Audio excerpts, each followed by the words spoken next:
December 12, 1941. Paris, France. The city, once bathed in the soft glow of street lamps, now lay under the shadow of occupation. The trams no longer ran on time. The bustling markets felt eerily subdued, and the air itself seemed thicker, as if weighed down by the slow suffocation of a people who knew they were on the brink of something terrible. But within the thick walls of an old Parisian building, tucked away from the eyes of the Nazi patrols, a woman moved in the silence of the underground. Her name was Marguerite, and she was a nurse. The basement of the building was a crude medical facility, a haven for the wounded, the forgotten, and the damned. It was a far cry from the sterile, well-lit hospitals she had once known, but in this darkened world, it was a sanctuary. Marguerite had not chosen this life. It had chosen her. In the weeks following the German occupation, as the rest of the city trembled in fear, she had watched friends and colleagues disappear. One by one, the people she had once worked alongside in the pristine hospitals vanished into the night, arrested by the Gestapo or betrayed by those who had long since succumbed to the pressures of collaboration. In the chaos of those early days, she found herself drawn into a resistance movement she never wanted to be a part of, its members desperate to protect what they could and keep alive what remained of the fractured Parisian spirit. But it wasn't the grand gestures of resistance that made Marguerite's story remarkable. It was the small, quiet acts of rebellion that happened in the shadows, acts that went unnoticed by the Nazis but were vital to the survival of the resistance. She did not carry a gun, nor did she lead covert operations. She wielded nothing but her knowledge of medicine and a deep, unwavering belief that the human spirit was worth saving, no matter how bleak the circumstances. The basement she worked in became a silent symbol of this defiance. The building had once belonged to a wealthy family, its stone walls thick enough to shield the occupants from the noise of the outside world. Marguerite had found it almost by accident. In the early days of the occupation, she had been working in a small clinic in the city, trying to help the sick and the injured who were left behind by the chaos of the war. When the clinic was bombed in a raid, she barely escaped with her life. Her training had been enough to save her, but it was clear that if she were to continue helping those who were fighting back against the occupation, she would need a place where the authorities would not find her. A place where the wounded could be hidden and treated without fear of discovery. The basement was the answer. At first, it was just a few comrades, resistance fighters wounded in skirmishes with the German soldiers. But soon the word spread. Men and women who had risked their lives for the cause came to Marguerite, knowing that they could count on her. They trusted her, and she had no choice but to shoulder the burden of saving them. But for every life she saved, the risk grew. The basement's secrecy could only hold for so long. There was always the danger of a slip-up, a wrong word spoken, a misplaced glance. In the heart of occupied Paris, where no one could truly trust anyone, it was a fragile existence. As the days passed, Marguerite became a crucial part of the resistance's hidden infrastructure. She treated bullet wounds, fevered soldiers, and civilians injured in the random bombings that had become a regular feature of life under occupation. But it wasn't just physical wounds that needed care. The psychological toll of war had begun to wear down the resistance fighters, many of whom had never expected to be in this position, fighting for survival in a world where hope seemed like a distant memory. Marguerite did what she could, offering not just her medical skills, but her presence, her calm, and her belief that, somehow, they could still win this war. She had seen death in her years as a nurse, but never like this. It was a kind of death that crept up on people, that made them feel as though they were already living in the past. But even in the face of such human suffering, Marguerite never faltered. The basement, cold and dimly lit, became a place of life in a dying world. Each patient she tended to was more than just a casualty. They were a part of the rebellion, a symbol of everything that Paris stood to lose if they did not fight back. She became more than just a nurse. She became a silent, unsung hero, one whose name would never be known outside these walls. Still, the danger loomed. The Nazis had begun their campaign of repression with an intensity that terrified even the most hardened of resistance fighters. It was only a matter of time before someone would be caught, and the secrets of the underground hospital would be revealed. Marguerite knew this, but even as the walls closed in, she could not stop herself from continuing her work. Each night, as the city slept under the ever-watchful eyes of the German soldiers, Marguerite would return to the basement and do what she did best: help the wounded and the broken, and somehow, against all odds, keep them alive. One evening, a young resistance fighter was brought in, his face pale with pain, his uniform torn. He had been shot in the leg during a skirmish, and the wound was deep. Marguerite worked quickly, her hands steady as she applied pressure to the wound, her mind focused. But as she worked, she couldn't help but notice the look in his eyes. It wasn't fear or pain that dominated his expression. It was something else, something that, for a fleeting moment, made her question everything she was doing. The look in his eyes was the same look she had seen in her own reflection every time she passed a mirror. It was the look of someone who knew that there was no going back. They were all in this together now, trapped in the same war, the same fight. The resistance was no longer a choice. It was a lifeline, and Marguerite, the woman who had simply wanted to heal, had become its heart. As she finished dressing the wound, she looked down at the young man, who was now slipping into unconsciousness. His life was in her hands. The life of the resistance was in her hands. And as the night stretched on, Marguerite was left alone with her thoughts, the flickering candlelight casting long shadows on the walls. What would happen if they were caught? Would anyone ever know what she had done? Would they remember her?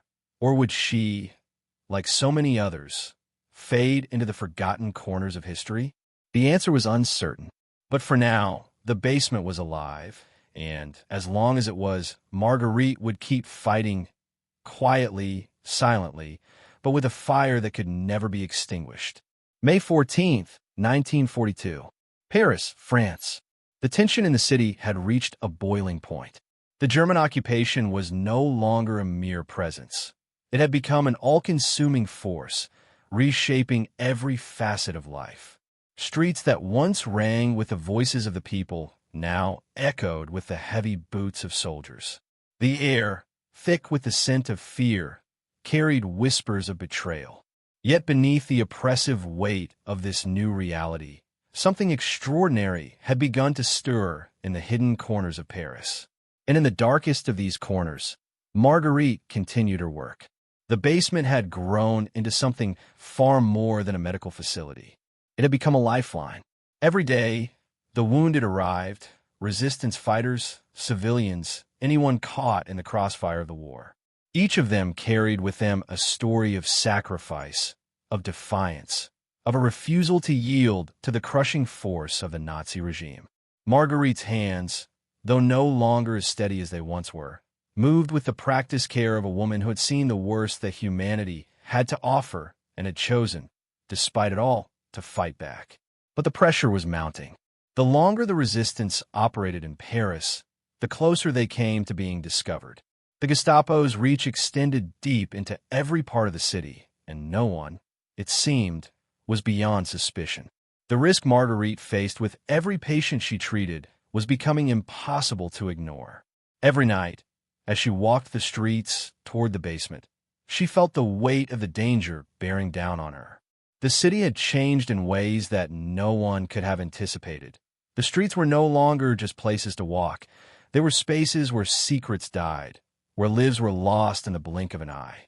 Despite the mounting danger, Marguerite refused to stop. She could not. The men and women who came to her were not just resistance fighters. They were the embodiment of everything that Paris had once been. They were the defiance of the human spirit, the refusal to let an occupying force crush the heart of the city. In them, Marguerite saw something she had not expected to see in this war: hope. Hope that could not be erased by bombs, by violence, by oppression. And it was this hope that she clung to as the world outside the basement continued to crumble. One evening, a new arrival came to the basement. A young man, barely more than a boy, stumbled in, blood soaking his tunic. He had been shot during a skirmish in the city, caught in a crossfire between the resistance and the German soldiers. His name was Jean, and he had been a part of a cell that had been sabotaging German supply lines. Marguerite didn't have to ask the details. She could see in his eyes that he was a fighter, someone who had put everything on the line for the cause. As she worked to clean his wounds, Jean spoke in broken French, his voice weak, almost feverish.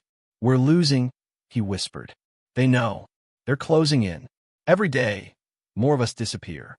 His eyes, wide with fear, searched her face for an answer. But what could she offer? Marguerite, the nurse in the basement, had no answers. She had only the ability to keep him alive for another day.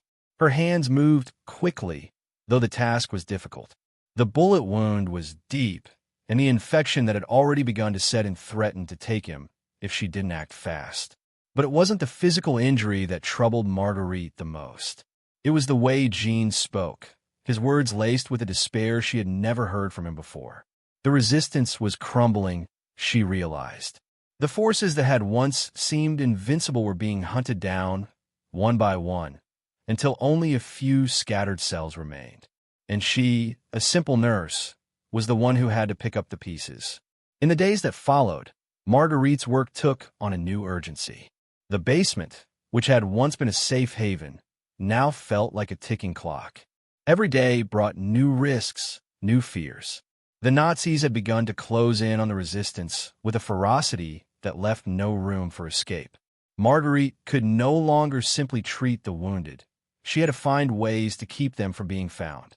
She started to change her routine, working more quickly, more efficiently, always alert to the sound of approaching footsteps, the creak of a door, the whisper of a traitor's voice.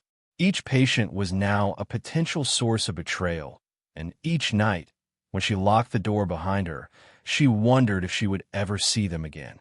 But despite the risks, Marguerite found herself growing more determined.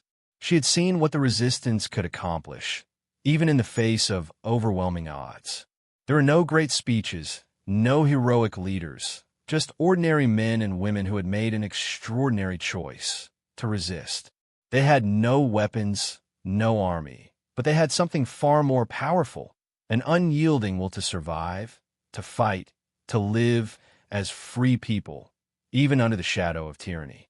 And it was this spirit that Marguerite had come to embody, even though she did not see herself as a hero. One evening, as she finished treating a resistance fighter who had been injured in a raid, one of her patients, a woman named Sophie, approached her.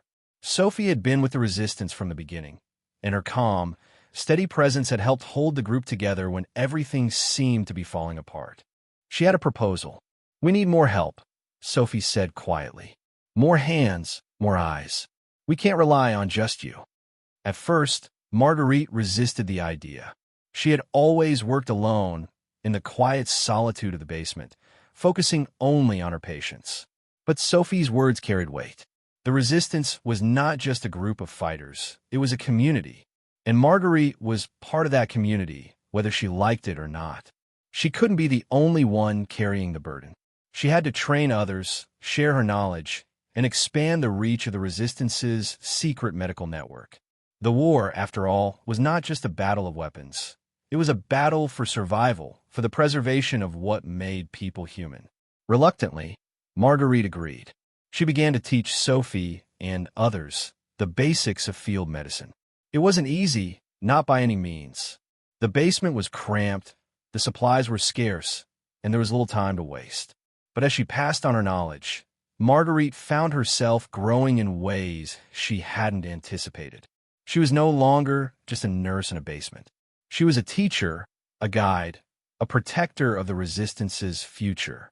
As the days turned into weeks, the number of wounded grew. The basement had expanded, the space reconfigured to accommodate the growing number of injured resistance fighters. Marguerite's students worked tirelessly, learning as quickly as they could, even as the danger of discovery grew ever closer. The Germans were tightening their grip on Paris, and every corner seemed to harbor a threat. Yet despite all this, Marguerite held on. The paradox of her situation had become clear. She was a woman, isolated and unnoticed by the larger forces of the war, but her small, defiant actions in the darkness of the basement were shaping the outcome of a much larger battle. She was changing the course of history, not with weapons, but with medicine, with compassion, with the simple act of healing. August 30th, 1944. Paris, France. The tide of war had shifted. The Allies were on the doorstep, and the streets of Paris buzzed with a nervous energy, a mixture of relief and anticipation. The sounds of approaching liberation reverberated in the air. Gunfire from the outskirts, the low hum of military vehicles, and the whispers of resistance fighters who had, against all odds, kept their city alive. Yet, even as the promise of freedom hung just beyond the horizon, a heavy, silent presence lingered within the shadows of the city, the quiet, unsung legacy of those who had endured in the dark. Among them was Marguerite, who stood in the now bustling basement, her hands steady as she patched up yet another soldier who had come back from the front lines. The basement, once a small, hidden refuge, had grown into a hub of activity, filled with the sounds of movement, whispered conversations, and the stifled groans of the wounded. The war was almost over, but for Marguerite, the war had never truly ended. It had only shifted forms, no longer a battle for survival, but a race against time to heal and save what could be saved before everything changed. The basement, which had started as a place of desperation and secrecy, had become a symbol of resistance. Marguerite had kept it alive, hidden from the eyes of the occupiers, hidden even from the majority of the resistance members who didn't know it existed. In the last months, however, the room had become a sanctuary for the bravest souls, the ones who carried the heaviest burdens of war. Each day, Marguerite's skill had been tested in ways she could never have imagined when she first took refuge here. She had patched up countless men and women, some barely able to walk, others hanging on to life by the thinnest thread. And still, despite the weight of the world on her shoulders, she remained determined to push through, one life at a time. But even as the basement pulsed with the energy of survival, Marguerite couldn't ignore the creeping feeling that time was running out. The German soldiers were retreating, but they weren't retreating quietly. They were leaving destruction in their wake, setting fires and leaving behind devastation. And as the resistance fighters moved forward to reclaim the city, Marguerite felt the sudden, undeniable weight of her own insignificance. What had she really done? What had been the point of all this secrecy, this hidden war? The faces of the people she had healed flashed before her, soldiers and civilians alike, all of them now fighting for the same cause. Would any of them even remember her when the war was over? The day came sooner than she expected. The Allies entered the city, and with them came the euphoric cheers of a nation finally free from the grip of occupation. The streets exploded with joy, with laughter, with songs sung by a people who had endured the unthinkable. Marguerite, for the first time in years, stood at the door of the basement, watching as the tide of history rolled in, feeling a strange mixture of relief and dread. She had done everything she could to keep the heart of the city alive, but now, it seemed, her time was over. She was just another anonymous face in a sea of faces, forgotten in the wake of the grand narrative of the war. The resistance fighters who had passed through her doors were being celebrated. Their names were shouted in the streets, their actions remembered as those of heroes. Statues were erected in their honor. Their stories were told and retold, their victories paraded before the people. But there was no mention of Marguerite. No one spoke of the woman who had kept them alive during the darkest days, whose hands had mended their wounds, and whose knowledge had kept them fighting long after they should have fallen. There was no recognition for the nurse who had turned a cold, dark basement into a sanctuary. No applause for the quiet, steady presence that had held the heart of the resistance together, stitch by stitch.